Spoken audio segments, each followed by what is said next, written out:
भवभीति पेदनम्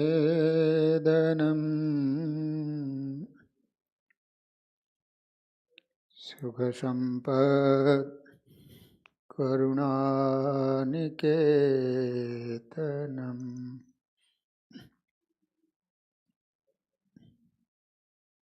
व्रतदानतपः क्रियाफलम्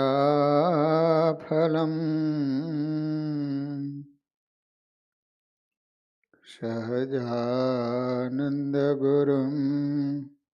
भजे सदा। ॐ अवतारिणि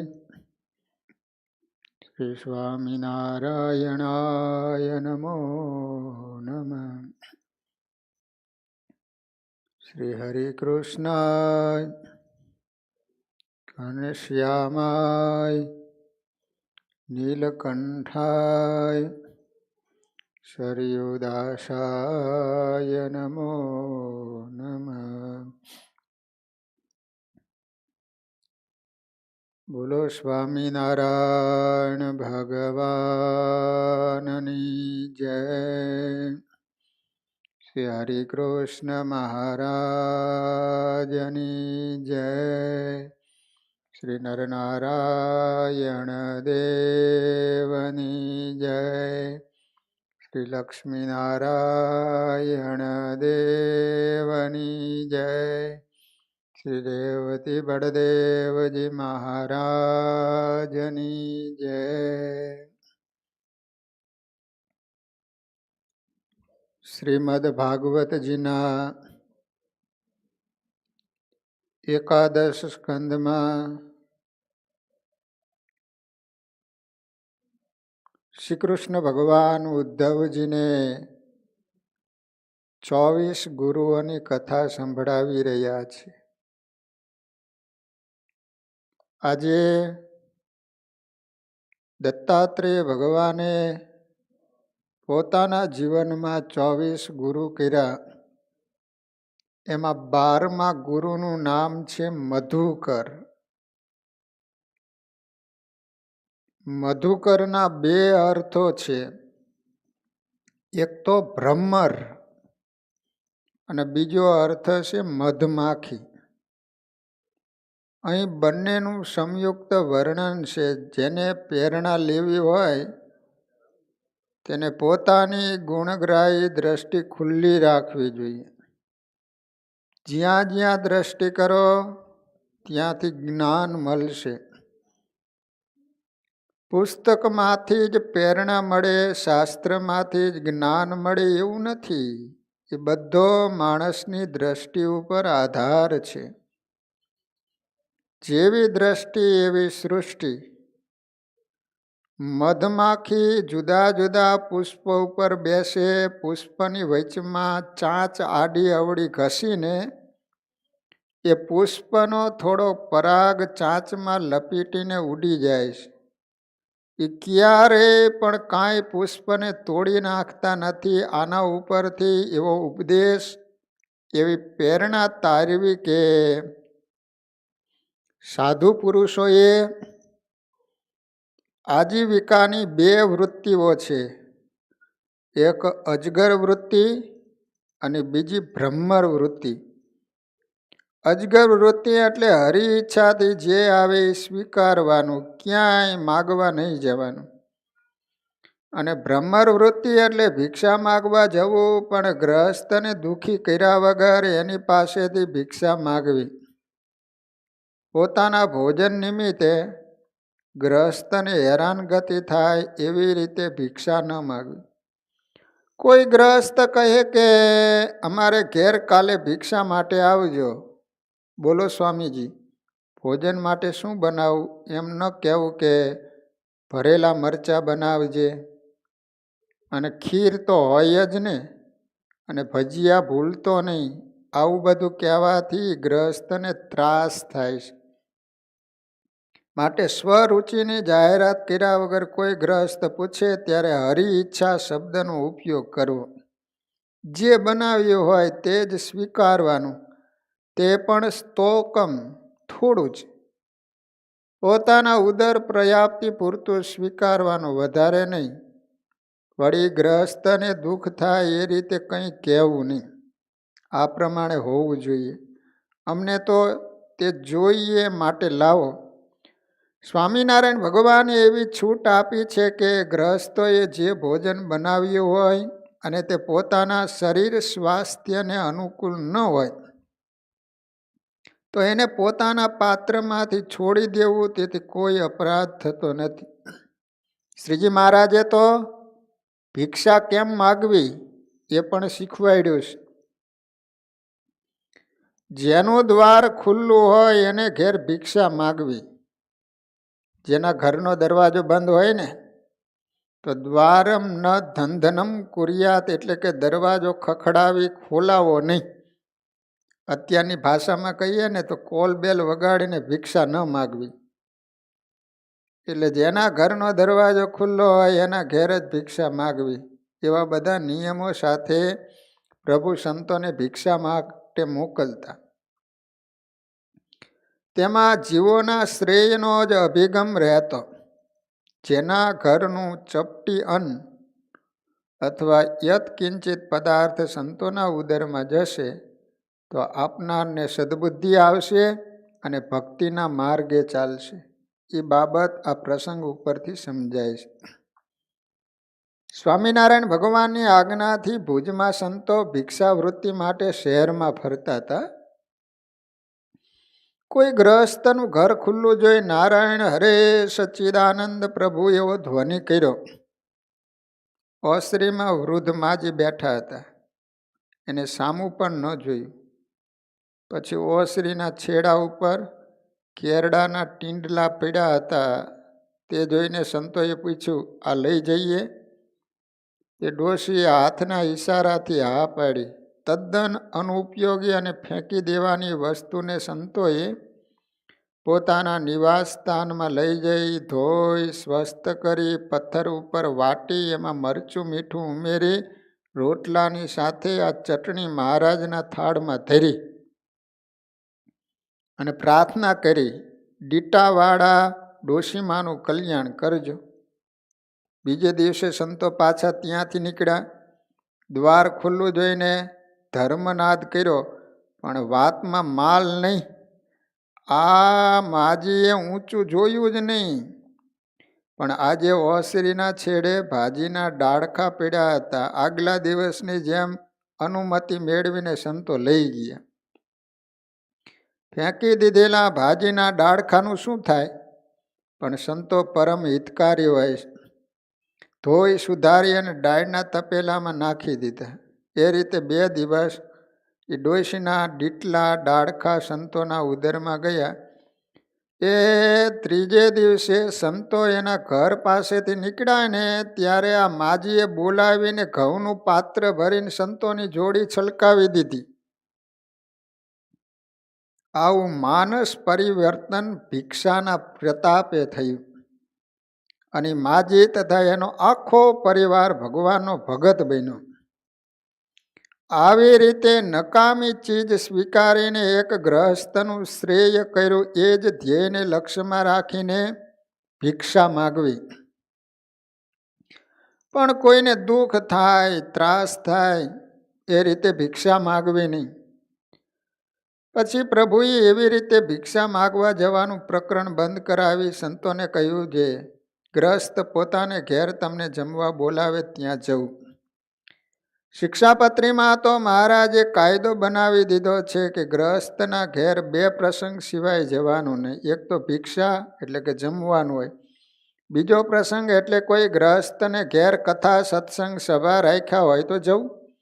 વળી આત્મીયતા અને લાગણીથી ત્રીજો પ્રસંગ ભગવાનના ભગત કોઈ બીમાર હોય તો એને ઘેર જઈને આશીર્વાદ આપી આપવાના, એને આશ્વાસન આપી આવવાનું. એ સિવાય ગ્રહસ્થના ઘેર જવું નહીં. તો સાધુ પુરુષો માટે ભિક્ષા હરિઈચ્છા આધારિત હોય છે. બ્રહ્મર પાસેથી બીજો ઉપદેશ પણ લેવા જેવો છે. ભ્રમરને જ્યારે કમળનું પુષ્પ ગમી જાય છે ત્યારે એ પુષ્પની વચ્ચે બેસી જાય, સૂર્ય અસ્ત થાય અને કમળ પુષ્પ બીડાવા લાગે. એ વખતે ભ્રમરે ઉડી જવું જોઈએ, પણ એ નથી ઉડતો, કારણ કે કમળમાં એને આસક્તિ થઈ ગઈ છે. સૂર્યાસ્ત પછી પાંખડીઓ બંધ થઈ ગઈ. અંદર બેઠો બેઠો ભ્રમર વિચારવા લાગ્યો, ભલે બધું બંધ થઈ ગયું પણ કાંઈ વાંધો નહીં, સવાર પડશે એટલે આ પુષ્પ પાછું ખીલી ઉઠશે અને હું ઉડી જઈશ.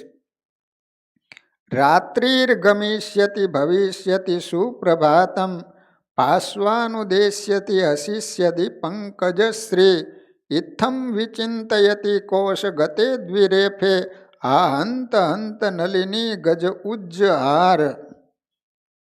રાત્રે સરોવરમાં હાથીઓ આવ્યા અને કમળના પુષ્પો તોડી તોડીને કચર ઘાણ વાળી દીધો. કેટલાય કમળ પુષ્પો હાથીના પગ તળે ચૂંદાઈ ગયા. પેલા ભમરાનો પણ નાશ થઈ ગયો. નવાઈની વાત તો એ છે, ભમરાની દાઢમાં ભગવાને તીક્ષ્ણ હથિયાર જેવી શક્તિ મૂકી. ભમરો છે ને, ગમે એવું લાકડું કઠણ હોય ને તોય પણ એને કોતરી નાખે. એના દાંતમાં એટલી તાકાત ભગવાને મૂકી છે. એવી તીક્ષ્ણ દાઢ વડે ફૂલની પાંખડીને કાપીને બહાર નીકળી શકતો નથી. કારણ શું? એમાં આસક્ત છે. ભ્રમર પાસેથી એ ઉપદેશ લીધો કે અતિ આસક્તિ વિનાશનું કારણ બને છે. દત્તાત્રેય ભગવાન કહે છે કે મારા જીવનમાં 24 ગુરુ બનાવ્યા, એમાં 13મા નંબરના ગુરુનું નામ છે હાથી. એટલે હાથીમાંથી શું શીખ્યા? એમાંથી શું ગુણ ગ્રહણ કર્યો? હાથી બહુ કદાવર અને શક્તિશાળી પ્રાણી છે. પોતાની સૂંઢ વડે મજબૂત વૃક્ષોને ક્ષણોમાં ઉખાડીને ફેંકી દે. આવી તાકાત હોવા છતાં હાથી માણસનો કાયમ માટે ગુલામ થઈને જીવે. કારણ કે સ્પર્શ વિષયમાં આસક્ત બનવાથી કાયમ માટે પરાધીન બનીને જીવે છે. તમને ખ્યાલ છે કે હાથીને પકડવા માટે એક ખાસ પદ્ધતિ હતી.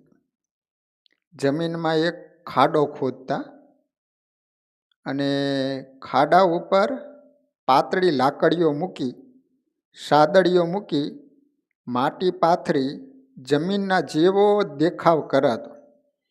એના ઉપર એક હાથણીનું પૂતળું ગોઠવી દેવાનું. પછી અન્ય હાથીઓએ મળમૂત્ર કર્યા હોય ત્યાંથી માટી લાવીને પૂતળાની આજુબાજુ છાંટી દેવાતી. પછી એ ગંધથી આકર્ષાઈને વિચાર્યા વગર કામાંદ બનીને હાથી ઝડપથી હાથડીના પૂતળા તરફ દોટ મૂકે અને નજીક પહોંચતાની સાથે એના વજનથી પાતળી લાકડીઓ તૂટી જાય. હાથી ખાડામાં પડીને ફસાઈ જાય. પછી એને ભૂખથી નિર્બળ કરી અંકુશ મારીને ફરી વળે. ખાડામાંથી બહાર કાઢીને કાયમ માટે એને પોતાના વશમાં લઈ લેશે. એવી રીતે હાથી સ્પર્શ વિષયમાં આસક્ત થાય છે તો એને કાયમ માટે માનવ જાતના ગુલામ બનીને જીવવું પડે છે. નકર હાથીમાં કેટલી તાકાત! 1000 માણા હોય ને તોય પણ હાથી વશ ન થાય, એટલો બધો તાકાતવાળો છે. છતાંય પણ માણસો હાથીને વશ કરી, અને તમે સર્કસમાં જોતા હોય છે કે જેમ નચાવે ને એ રીતે હાથી નાચતો હોય છે. માણસને પરાધીન બની ગયો. એનું કારણ શું? સ્પર્શમાં આસક્ત બન્યો ને, માત્ર હાથણીને સ્પર્શ કરવા જતા ખાડામાં પડી ગયો અને આખી જિંદગી માણસને પરાધીન બની અને જેમ કેમ કરવું પડે છે. માટે પોતાના ધર્મ અને મર્યાદામાં રહીને જે જીવે એવો ગ્રસ્ત સુખી થાય છે.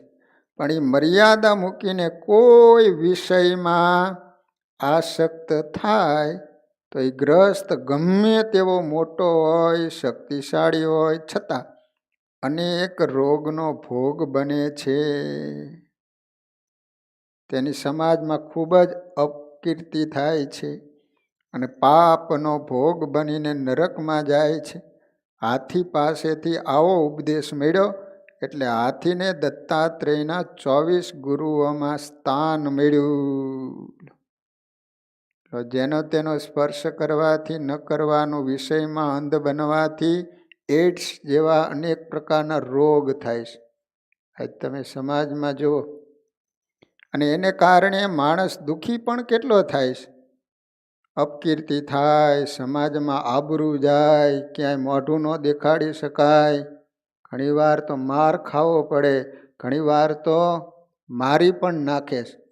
એક વિષયમાં આસક્ત બને સ્પર્શમાં તો આટલા બધા દુઃખો ભોગવવા પડે છે. એટલા માટે દત્તાત્રેય ભગવાન કહે છે કે મેં હાથીમાંથી આ ગુણ ગ્રહણ કર્યો કે કોઈ દિવસ વિષયમાં આસક્ત થવું નહીં, સ્પર્શમાં આસક્ત થવું નહીં. હવે 14મા ગુરુ આવે છે. 14મા ગુરુનું નામ છે પારધી. પારાધી આવે ને, મધ પાડવાનો ધંધો કરનાર પારધીને પણ ગુરુમાં સ્થાન મળ્યું.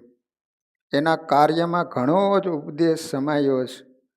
ન દેયમ નોપભોગ્યમ ચ લુબ્ધેર યદ દુઃખ સંચિતમ. જે કેવળ એકઠું જ કરે, દુઃખ વેળે વેઠીને ભેગું કર્યા જ કરે, કોઈનો આપતો નથી, તેમજ સ્વયં ભોગવતો નથી, પરસેવો પાડીને મહેનત કરીને હાય હોય કરીને ભૂખે મરીને યત સંચિત જે ભેગું કર્યું હોય, શું ભેગું કર્યું હોય, આ વાત કેવળ મધ પૂરતી સીમિત નથી. મધ માખીને પરસેવો વળતો નથી તો આ કોની વાત છે? નથી ખાતો, નથી ખાવા દેતો, તો પછી એનું ભેગું કરેલું કોણ લઈ જાય? મધ પાડવા વાળો લઈ જાય, બીજું કોણ લઈ જાય? બહુ સુંદર કથા છે હો. માખીએ મધ ભેગું કીધું, ન ખાધું ન ખાવા દીધું, લૂંટનારે લૂંટી લીધું રે પામર પ્રાણી. મધ ઉત્તમ વસ્તુ છે. 5 અમૃતમાં મધની ગણના થાય છે. પંચામૃત કહેવાય છે ને, એમાં મધ આવે. મહાપૂજા, યજ્ઞ જેવા વિધિ વિધાનોમાં મધનો ઉપયોગ થાય. આરોગ્ય માટેની ઘણી બધી ઔષધિઓ મધ સાથે લેવાય. કોઈને મધની જરૂર પડે અને વાટકી લઈને મધપુડા પાસે જાય, મધમાખી પાસે મધ માગે તો મધમાખી શું એને મધ આપશે? મધ તો એક બાજુ રહ્યું ડંખ આપશે.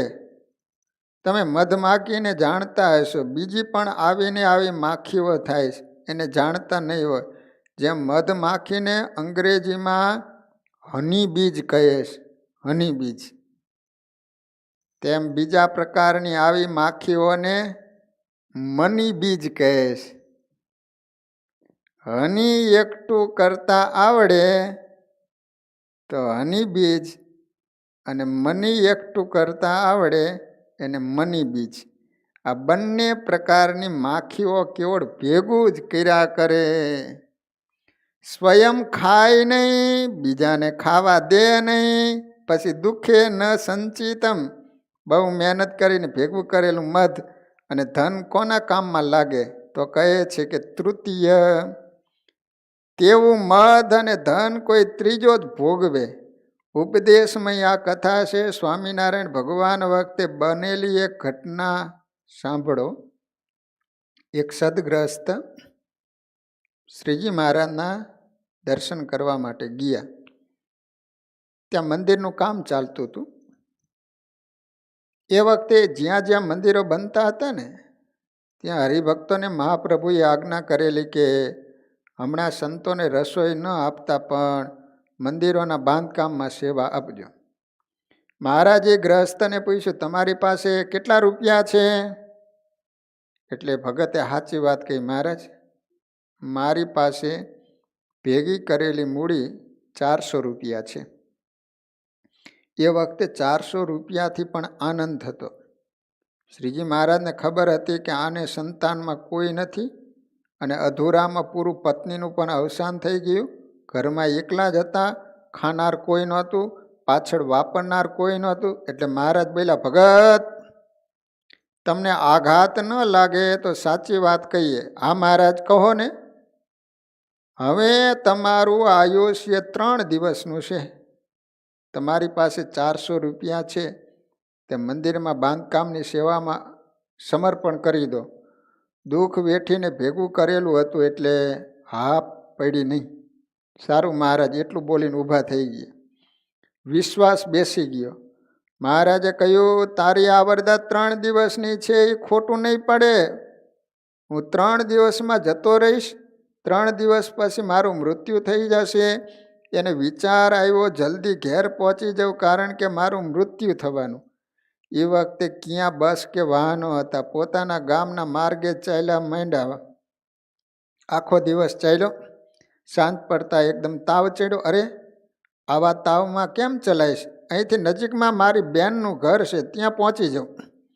રાત્રે જઈ બેનના ઘરનો દરવાજો ખખડાયો. ઘર વીગળ્યું. ભાઈ તમે અત્યારે રાતના મહારાજના દર્શને ગયો હતો, હવે ઘેર જાઉં છું, પણ બહુ તાવ આવ્યો. કંઈ વાંધો નહીં, આરામ કરો. પથારી કરી દીધી. ભાઈને સુવાડ્યો, સારવાર કરી, પણ તાવ ઉતરો નહીં. બીજે દિવસે તાવમાં રીબાયા, તાવ વધતો ગયો. ત્રીજે દિવસે બહેનના ઘેર જ એનો દેહ પડી ગયો. પોતાને ઘેર ન પહોંચ્યા. ભાણાએ મામાની અંત્યેષ્ટિ ક્રિયા કરી અને ઉપડો મામાના ઘરે.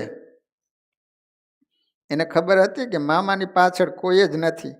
મામાના ઘરની ચાવી ગામના વણિકની દુકાને મૂકી હતી. ત્યાં જઈને કહ્યું, મારા મામાના ઘરની ચાવી આપો, હું એનો હગો ભાણો છું. મારા મામા મૃત્યુ પામ્યા છે, પણ આ તો વેપારી હતો. એને કહ્યું, ચાવી આપવા મને કોઈ વાંધો નથી, પણ સગો ભાણો છે એની મને ખાતરી છે. કોઈ સાક્ષી લાવ તો ચાવી આપી દઉં. ભાણાએ ગામના મુખી પાસે જઈને બધી વાત કરી. મુખી બોલ્યો, તું કહે એ બધું સાચું, પણ એમને એમ ચાવી ન મળે. પછી મુખીના 100, વણિકના 100 આપવાનું નક્કી કર્યું. બોલો કે 100 રૂપિયા મને આપવો પડે. બોલો કે મને 100 રૂપિયા આપવો પડે તો ચાવી મળે. અને ચાવી લઈ ઘર ખોલ્યું. મામાએ રૂપિયા ક્યાં મૂક્યા હશે એની તપાસ ચાલુ કરી. કોઠી નીચે ખોદ્યું, ઘંટી નીચે જોયું. પછી જ્યાં ચૂલા પાછળ ખોદ્યું ને, તો વાસણ તૂટ્યાનો અવાજ આવ્યો. ઊંડે નજર કરી, તાંબાની દેગડી જેવું દેખાયું, પણ ફૂફાડાની સાથે ફણા ઊંચી થઈ. મામા આવી ગયા. રૂપિયા સાચવવા હાજર થઈ ગયા. કારણ કે મરતા મરતા રૂપિયાનું ચિંતવન થયેલું. ભરતજીને મરતા મરતા મૃગલાનું ચિંતવન થયું, તો મૃગલું બન્યા. મામાને ચિંતા હતી, હવે મારા રૂપિયાનું શું થશે? તો ઠાકોરજીએ કહ્યું, જાઓ રૂપિયાની ચોકી કરો. આજુબાજુવાળાને મદદમાં બોલાવ્યા. બધા ભેગા થઈ મામાની ડોકમાં પકડી અને ગામથી દૂર નાખી આવ્યા. દેગડી ખોલી, રૂપિયા ગણ્યા, પૂરા 400 હતા. એમાંથી નક્કી કર્યા પ્રમાણે બંનેને આપ્યા. પછી 200 બચ્યા. મકાન પણ વેચી એના પૈસા લઈને ભાણો પોતાને ઘેર પહોંચી ગયો. આને મધમાખી જેવા કહેવાય. ભગવાને અર્થે ન વાપર્યા. ભગવાને માગ્યા તો લોભિયાએ ન આપ્યા. અંતે આ રીતે ભાણાઓ ખાઈ ગયેલા.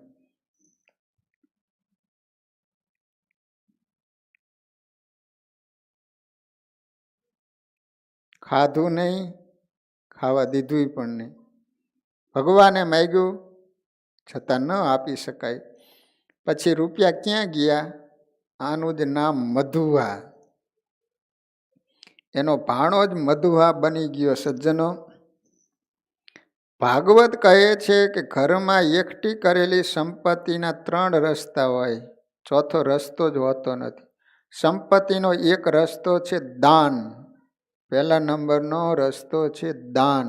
ભગવાને સંપત્તિ આપી હોય તો ભગવાનને અર્થે, સત્સંગને અર્થે વાપરો. દાન કોને કહેવાય? એ બહુ વિચારવા જેવી વાત છે. ગીતાજી કહે છે કે શ્રદ્ધા સાથે સત્પાત્રમાં અપાય એને દાન કહેવાય છે. શ્રદ્ધા વગર આપ્યું હોય અથવા કોઈ આગ્રહ કરીને પરાયણે લખાવી જાય એ દાનમાં નથી ગણાતું. શ્રદ્ધા સાથે પ્રેમથી અપાય એને જ દાન કહેવાય. પરાયણે મરતા મરતા આપે એને દાન ન કહેવાય, શ્રદ્ધાથી આપવું. શબરીએ શ્રી રામજીને હીરા મોતી નહોતા આપ્યા.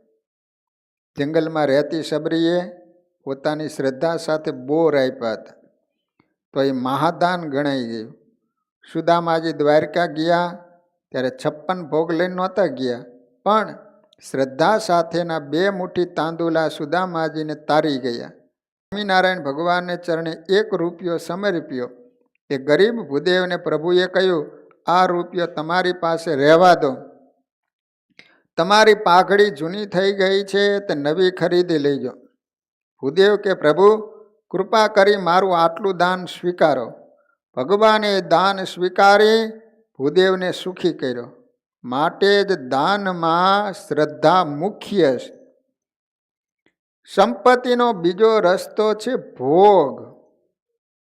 પોતાના મોજ શોખ ભોગ વિલાસમાં આનંદ પ્રમોદમાં જે સંપત્તિ વપરાય તે સંપત્તિના વ્યયનો બીજો માર્ગ છે. એ 2 માર્ગે જેની સંપત્તિ ન વપરાય એના માટે ત્રીજો રસ્તો છે નાશ. જે ખાય નહીં, ખાવા દે નહીં, તસ્ય તૃતીયા ગતિર્ભવતી.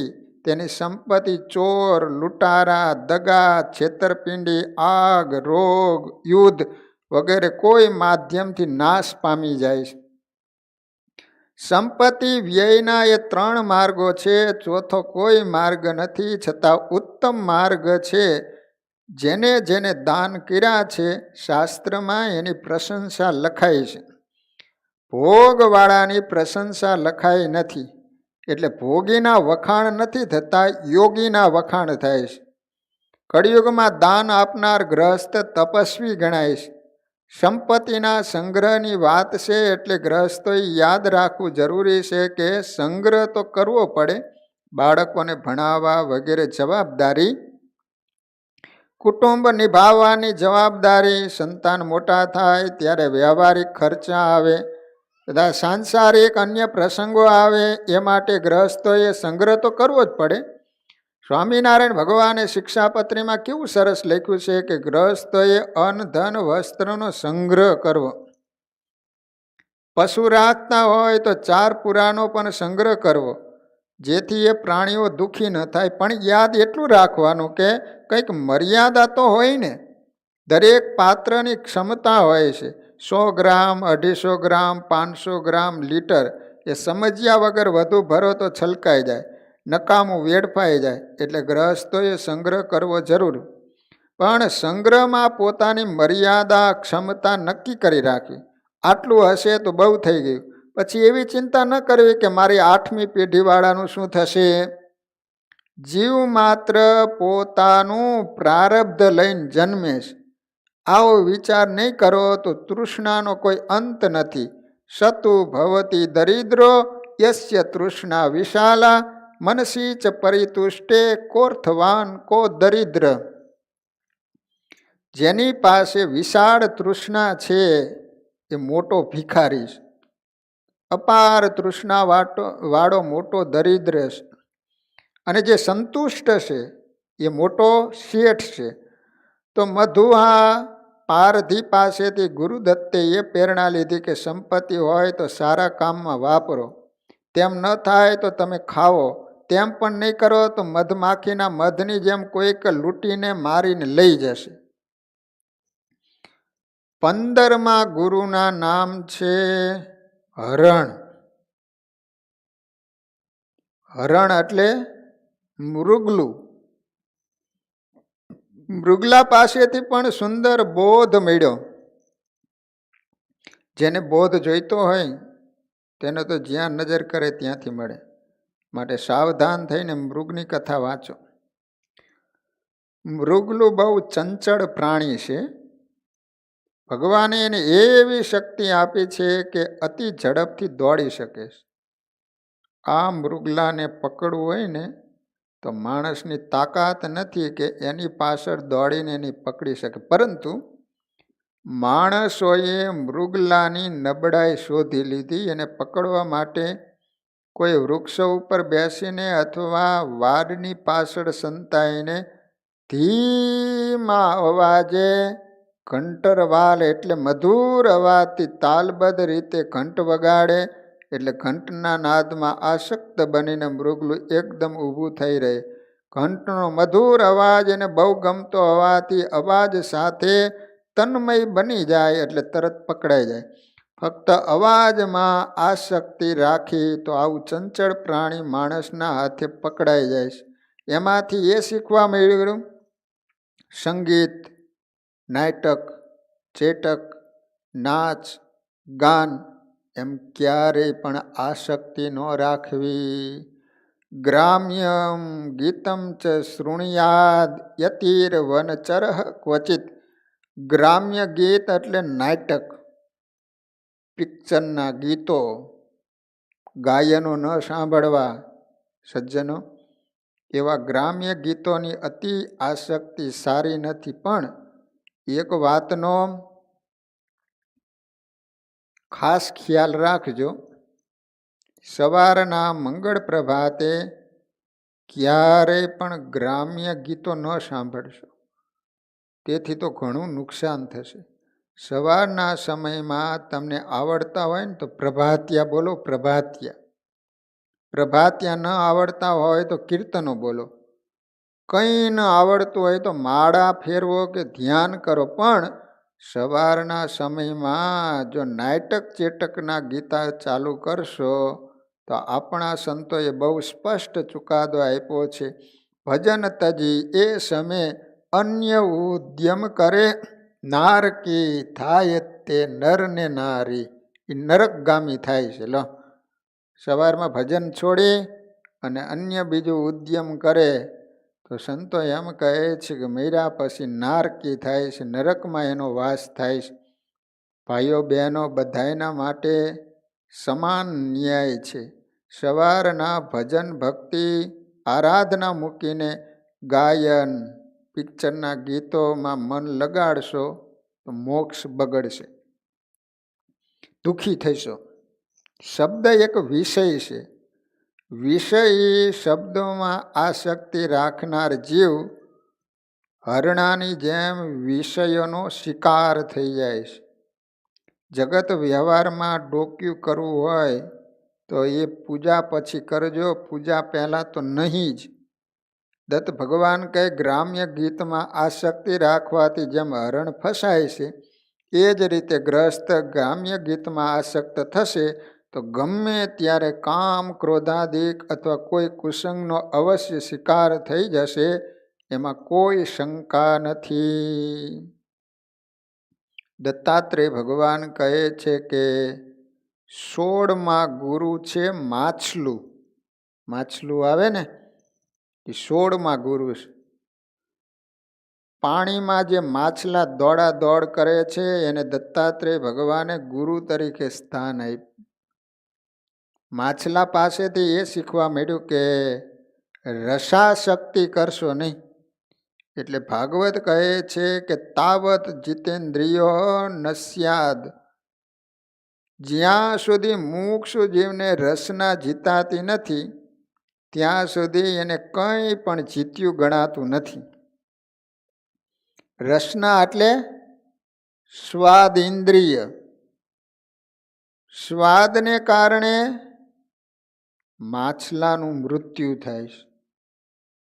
માછીમાર લોટની ગોળીમાં કાંટો ભરાવીને પાણીમાં નાખે છે. તે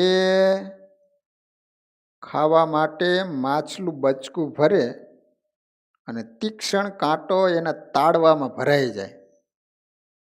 એ તરફડતું હોય છતાં બીજા માછલા આવીને એમાં મોઢું ભરાવા પડાપડી કરે. ભગવાનના ભક્તો માટે રસાસ્વાદ સારો નથી. કોઈના માટે પણ રસાસ્વાદ સારો નથી. સંસારમાં હોય કે સંસારથી વિરક્ત બન્યા હોય છતાં સ્વાદમાં બંધાય તે ક્યારેય પણ સાત્વિક રહી શકતા નથી. સ્વાદ સર્વ દુઃખનું મૂળ છે. સ્વામિનારાયણ ભગવાને તો સત્સંગી જીવનમાં એટલે સુધી કહ્યું છે કે સ્વાદના કારણે મૃત્યુ થઈ જાય અને સ્વાદને કારણે ઘણા બધા રોગો થાય. ભોગે રોગ ભયમ. સ્વાદમાં આસક્ત થઈને અતિ આહાર કરવા લાગે, વિવેક ભૂલીને કહે છે લાવો, આવા દો, હજુ આવા દો, હજુ આવા દો. હાઈશ, આજે તો બહુ મજા આવી હો, બહુ મજા આવી, હજુ થોડું વધારે આવા દો. એવી રીતે રસાશક્તિથી બહુ ખાય તો અણધાર્યું મોત થઈ જાય છે. બહુ વર્ષો પહેલાની એક બનેલી સત્ય ઘટના. કોઈએ ભોજન સમારંભમાં બધાને શ્રીખંડ જમાડ્યો. શ્રીખંડ, એક તો વૈશાખ મહિનાની ગરમી હતી, એમાં ઠંડો ઠંડો તેજાના મસાલા નાખેલો સ્વાદિષ્ટ આગ્રહથી ઉદારતાથી પીરસાતો હતો. એવા શ્રીખંડની સાથે પત્તર વેલિયાનો સંગાથ હોય અને પછી કઢીનો સહકાર હોય તો રસાસ્વાદિયા જીભ ઉપર અંકુશ રાખી શકે ખરા? આ પંક્તિમાં એક ગ્રહસ્થને શ્રીખંડ બહુ ગમ્યા. જમવા જ મીંડા, જમવા જ મીંડા, જમવા જ મીંડા. કઢીના હબડકાની સાથે શ્રીખંડના ચમચે ચમચા પેટમાં ઉતરવા જ મીંડા. રસમાં આસક્ત થાય ને ત્યારે દેહ ભાન વિવેક ભૂલાઈ જાય. ભોજન કદાચ પારકું હશે પણ શરીર પોતાનું છે એ માણસ કેમ ભૂલી જાય છે? પછી તો માપ વગર ખાધું, ઉદરમાં મારામારી થવા માંડી. બહુ ભીડ થવાથી શ્રીખંડ, પૂરી, પત્તર વેલિયા, કઢી જાણે ઝઘડવા માંડ્યા. આ ગ્રહસ્થને બહુ અકળામણ થવા માંડી. હમણાં પડી જઈશ એવું થવા માંડ્યું. નજીકમાં જ એક દવાની દુકાનવાળો ઓળખીતો હતો. ત્યાં જઈને કહ્યું, મને કાંઈક દવા આપો, પેટમાં બહુ અકળામણ થાય, આજે વધુ પડતું ખવાઈ ગઈ. ડૉક્ટરની ચિઠ્ઠી ન હોવાથી દુકાનદાર કઈ દવા આપી વિચારવા લાગ્યો. ત્યાં તો દુકાનના પગથિયા ઉપર જ આ ગ્રસ્ત ઢળી પડ્યા. પોસ્ટમોર્ટમનો રિપોર્ટ આવ્યો કે હોજરી ફાટી જવાથી મૃત્યુ થયું છે. જેમ રબરનો ફૂગો ફાટે એમ આખી હોજરી ચિરાઈ ગઈ હતી. સ્વાદ ઇન્દ્રિયને જે આધીન થઈ જાય એને સ્વાદિષ્ટ વસ્તુથી સંતોષ નથી થતો, એટલે બહુ જ ખાય અને દુઃખી થાય. જ્યારે મિતાહારી સદા સુખી થાય છે.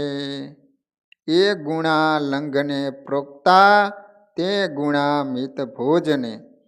ઉપવાસ કરવાથી શરીરને લાભ થાય છે, એવો જ લાભ ઓછું ખાવાથી થાય છે.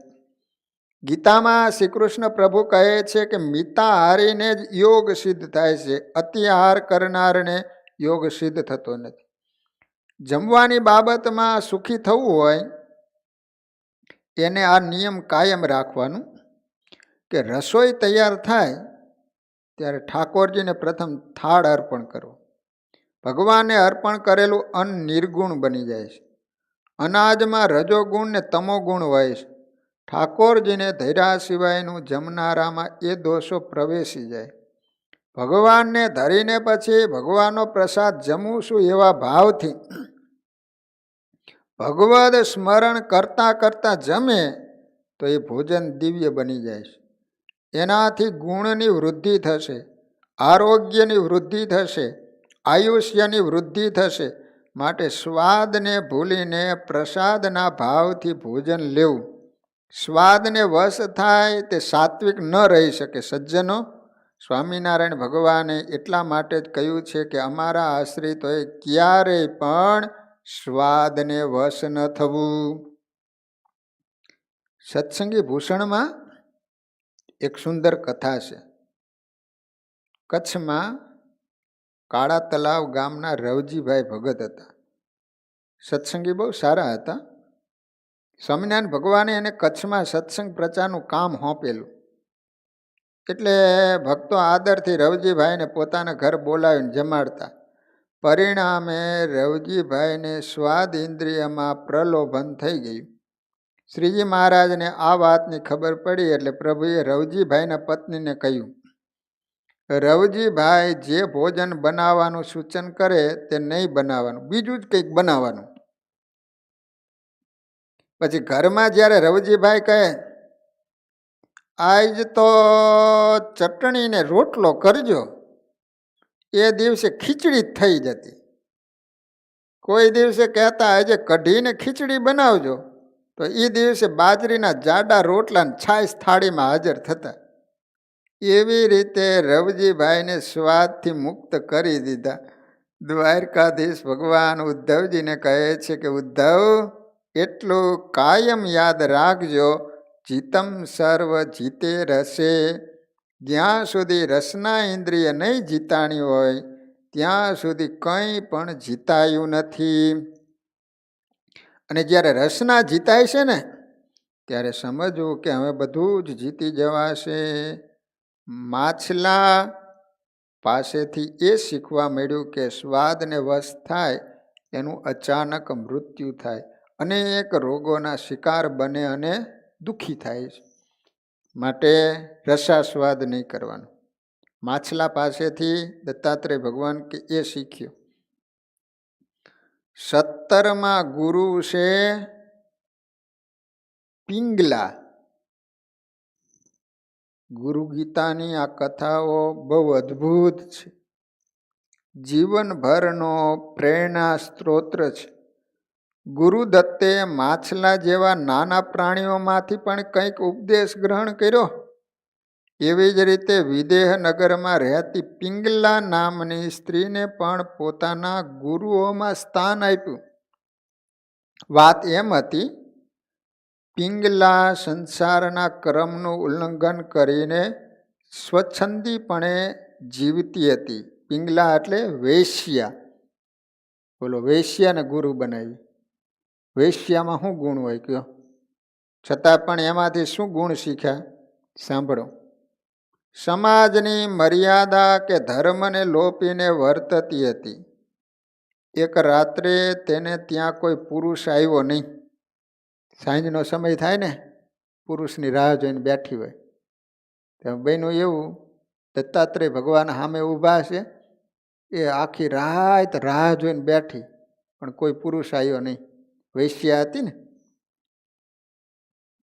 આશામાં આખી રાત જાગી.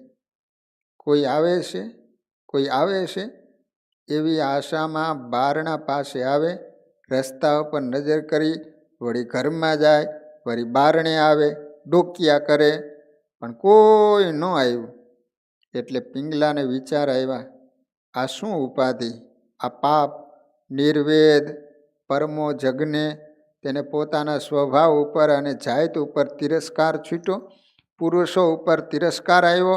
આ જગતના બધા પુરુષો સ્વાર્થી છે, પરમાર્થી તો કોઈ નથી. એને પોતાના મનમાં એક પ્રશ્ન ઊભો કર્યો, એક તો બતાવો કે કયા પુરુષે પોતાની પત્નીનું કલ્યાણ કર્યું? કોઈએ નહીં. જુગ જૂનો આ પ્રશ્ન છે. પત્નીના મોક્ષ માટે કયા પતિએ તપ કર્યું? કોઈએ કર્યું નથી. માનવોએ તો નથી કર્યું, પણ દેવતાઓએ પણ પોતાની પત્નીના મોક્ષ માટે કશું કર્યું નથી. આવા નિષ્ઠુર અને સ્વાર્થ લોલો પુરુષની આશા અપેક્ષા શા માટે રાખવી? હવે સર્વે ઈચ્છાઓ તજીને પ્રભુનું ભજન કરી લેવું. પિંગલાના કેવા વિચારો આવ્યા? વિચાર કરવા જેવી વાત છે હો. અનેક પત્નીઓએ પોતાના પતિઓનું કલ્યાણ કર્યું હોય, મોક્ષ કર્યો હોય, એવી ઘટનાઓ પુરાણોમાં ઘણી છે. જ્યારે સત્યવાનનું મૃત્યુ સાક્ષાત આવીને ઊભું રહ્યું ત્યારે એને કોણે પાછું કાઢ્યું? યમરાજને પત્નીએ પાછા કાઢ્યા. એટલે કે સાવત્રીએ પોતાના પતિ સત્યવાનને મૃત્યુના મુખમાંથી બચાવ્યો. પુરાણ અને ઇતિહાસમાંથી એકાદ દાખલો તો બતાવો કે કોઈ પતિએ આવી રીતે મૃત્યુને પાછું વાળીને પત્નીની રક્ષા કરી હોય. બિચારી પત્નીઓ વટ સાવિત્રી વ્રત કરીને સૂતરના દોરા લઈને વડને વીંટે, જેથી પોતાનો પતિ દીર્ઘ આયુષ્ય બને. કોઈ પતિ સૂતર વીંટવા ક્યાંય ગયો? પોતાની પત્ની દીર્ઘ આયુષ્ય રહી એ માટે કશું જ કરતો નથી. વિચારવા જેવી આ વાત છે ને. પિંગલાના એ વિચારો સાચા લાગે છે કે કોણે પ્રિય કર્યું? પોતાની પત્નીનું. જ્યારે વફાદાર પત્નીઓના હૈયામાં પતિના હિતના સુખના વિચારો પહેલાં આવે છે. આશરે 250 વર્ષ પહેલાંની એક ઘટના છે. સ્વામિનારાયણ ભગવાનના આશ્રિત કુટુંબની દીકરી પરણીને સાસરે ગઈ. તેને જોયું કે આ ઘરમાં કોઈ ધર્મ કે ધાર્મિક વાતાવરણ કાંઈ નથી. ધીમે ધીમે એને ઘરમાં ઠાકોરજીની મૂર્તિ પધરાવી, પૂજા દીવો કરવા લાગી, ઘરમાં ઠાકોરજીના થાળ આરતી થવા લાગ્યા. પણ આ સંસ્કારની એના પતિ ઉપર કશી અસર ન થઈ. ક્યારેક પત્ની કહેતી આજે મોટો દિવસ છે માટે મંદિરે જાઓ, ત્યારે જવાબ વાળતો મંદિરે જવાથી કોનું હિત થયું છે? પોતાના પતિનો આવો અભિગમ જોઈને પત્નીએ નક્કી કર્યું, જેવી મારા ભગવાનની ઈચ્છા, હું તો પરણીને આ ઘરમાં આવીશ, મારે મારું કર્તવ્ય નિભાવવાનું છે. વધુ પડતા ધૂમ્રપાનના કારણે એનો પતિ બીમાર પડ્યો, ફેફસા ખવાઈ ગયા, પથારી વશ થઈ ગયો. નહીં ભજન કરેલું, નહીં ભક્તિ કરેલી, નહીં સત્સંગ કરેલો, મૃત્યુ આવીને ઊભું રહ્યું. એ રાત્રે એને ચીસ પાડી, દોડજો, મને ભયંકર આકૃતિઓ દેખાય છે, મને બાંધીને લઈ જવાની તૈયારીઓ કરે છે. પોતાના પતિનું મૃત્યુ આવ્યું જાણીને આ સંસ્કારી પત્નીએ વિચાર્યું, ભલે એને ભજન નથી કર્યું, ભક્તિ નથી કરી, સત્કર્મ નથી કર્યા, એને લેવા યમદૂત આવ્યા, પણ હું કોણ? હું સ્વામિનારાયણ ભગવાનની ભગત છું. સતીત્વનું સુરાતન જાગ્યું. ગમે તેવો ભજન ભક્તિનો પણ એ મારો પતિ છે ને. મેં મારી જિંદગીમાં સ્વામિનારાયણ ભગવાનનું ભજન કર્યું છે, ભક્તિ કરી, મારું કર્તવ્ય નિભાવ્યું છે, મારો ધર્મ નિભાવ્યો. હવે જો મારો પતિ જમના હાથમાં જાય ને તો મારું ગૌરવ શું? જીવન અને મરણ તો પ્રભુના હાથમાં છે. પણ મારો પતિ જમપુરીમાં જાય એ ઠીક નહીં. પતિના ખાટલા પાસે આવી હાથમાં પાણી લીધું અને બોલી, મેં સ્વામિનારાયણ ભગવાનનું એક નિષ્ઠાથી ભજન કર્યું છે અને મારા હાથના ઘડેલા રોટલા મારા પતિએ આખી જિંદગી ખાધા. હે ભગવાન, માટે તમારા પ્રતાપે આ જીવ જમના હાથમાંથી છૂટી જવો જોઈએ, એમ બોલીને પાણી છાંટ્યું. તરત એના પતિનો શ્વાસ હેઠે બેઠો. તરત બોલ્યો, મારા ખાટલા પાસે ભયંકર આકૃતિઓ દેખાતી હતી, હવે જતી રહી. હવે મારા જીવમાં શાંતિ થાકે, હવે મને તેજ દેખાય છે. આવું બોલતા બોલતા એનું શરીર છૂટી ગયું. ભગવાનના પ્રતાપે જીવની સદગતિ થઈ. આ વાત વાંચ્યા પછી જરૂર વિચાર આવે કે ધન્ય છે એ બેનને આજ સાચું સતીત્વ છે.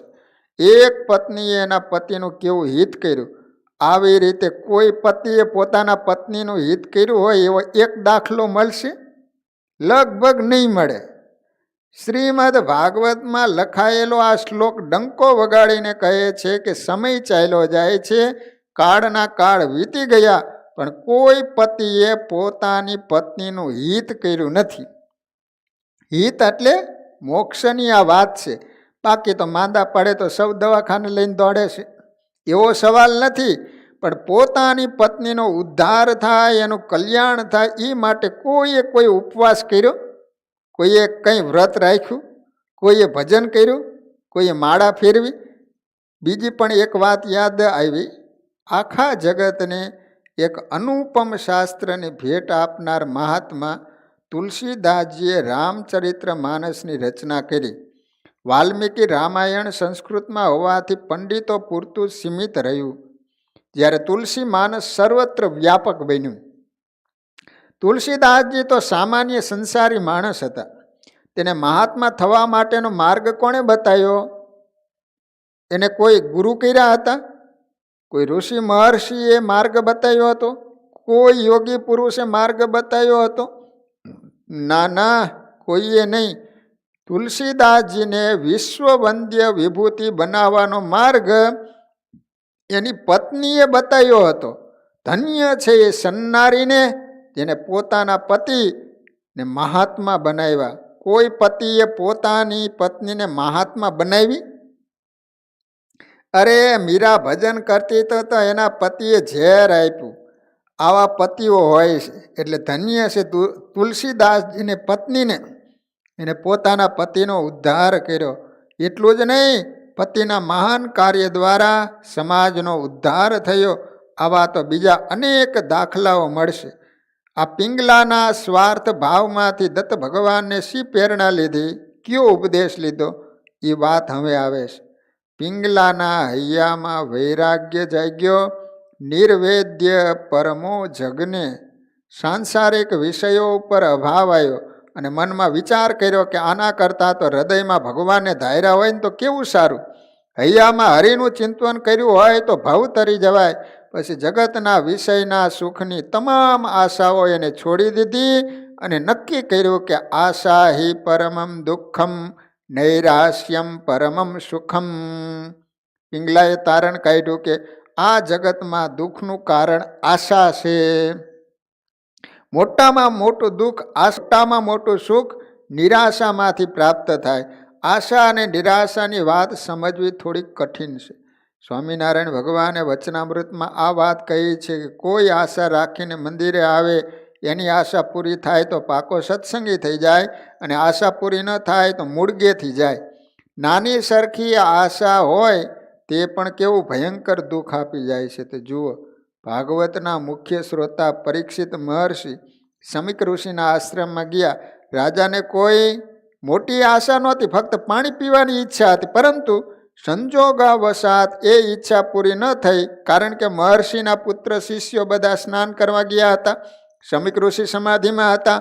પાણી ન મળવાથી પરીક્ષિત રાજાનો આશાનો ભંગ થયો, એટલે ક્રોધ આવ્યો. ઋષિનું અપમાન કરવા મરેલો સર્પ ઋષિના ગળામાં નાખ્યો. પછી ઋષિ મુનિઓનો શ્રાપથી 7 દિવસમાં પરીક્ષિતનું મૃત્યુ થયું. થોડી આશા અપેક્ષા પણ દુઃખદાયી છે, ભૂલવું નહીં. અરે સંતો અને શાસ્ત્રો તો કહે છે કે પોતાના પુત્રો સંતાનો પાસેથી રાખેલી આશા પણ દુઃખ આપે છે. એક દંપતીએ પેટે પાટા બાંધીને દેવું કરીને પોતાના પુત્રને ખૂબ ભણાયો. કાલ ઉઠીને આપણો બાબો ભણીને મોટો સાહેબ થશે, સારી નોકરી મળશે, હજારોનો પગાર લાવશે, બધું દેવું ચૂકતે થશે. પછી એક સરસ ગાડી લાવશે, ગાડીમાં અમને બેસાડીને અમદાવાદ, જેતલપુર, વડતાલ, ગઢડા વગેરે તીર્થમાં લઈ જશે. આવી આશાઓ રાખીને પુત્રને બરાબર ભણાયો. અનુક્રમે બધું સારું થવા માંડ્યું. છોકરો બરાબર ભણ્યો, દંપતીના ધાર્યા પ્રમાણે સારી નોકરી મળી ગઈ, પગાર સારો હતો, એના સમાજમાં વાહ વાહ થવા લાગી, સારા ઘરનું માંગવું આવ્યું, ધામધૂમ સાથે લગ્ન થઈ ગયા. છેલ્લે ધાર્યું હતું એ પ્રમાણે ગાડી પણ આવી ગઈ. ત્યાં તો એક દિવસે અચાનક એના પુત્રે ધડાકો કર્યો. મારા પત્નીને આ જૂના મકાનમાં રહેવાનું ગમતું નથી, એટલે અમે સોસાયટીના બંગલો રાખી લીધો, માટે કાલથી અમે ત્યાં રહેવા જઈએ. તમારે કાંઈ પણ કામ હોય તો અઠવાડિયે આંટો મારતો રહીશ, અને એ ગાડી અને લાડી બધું લઈને સોસાયટીમાં રહેવા જતો રહીએ. જરા શાંત ચિત્તે વિચાર કરો, એ માતા પિતાને આશા ભંગ થયાનું કેવું દુઃખ થયું હશે. એટલે પોતાના સંતાનો ઉપર બહુ આશા રાખવી સારી નહીં.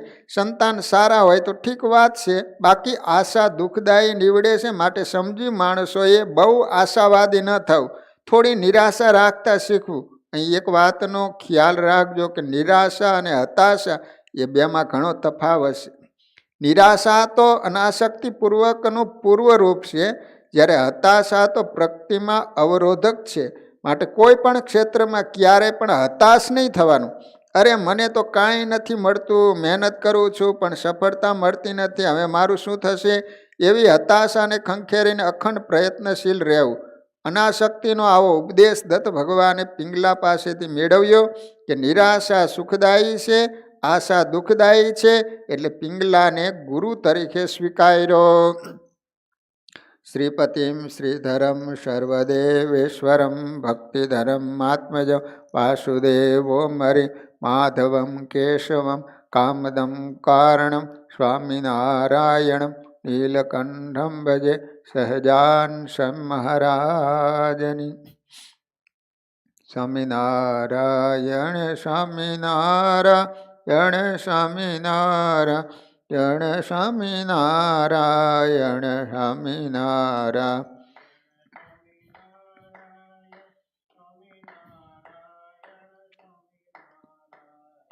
સ્વામિનારાયણ સ્વામિનારાયણ સ્વામિનારાયણ સ્વામિનારાયણ સ્વામિનારાયણ.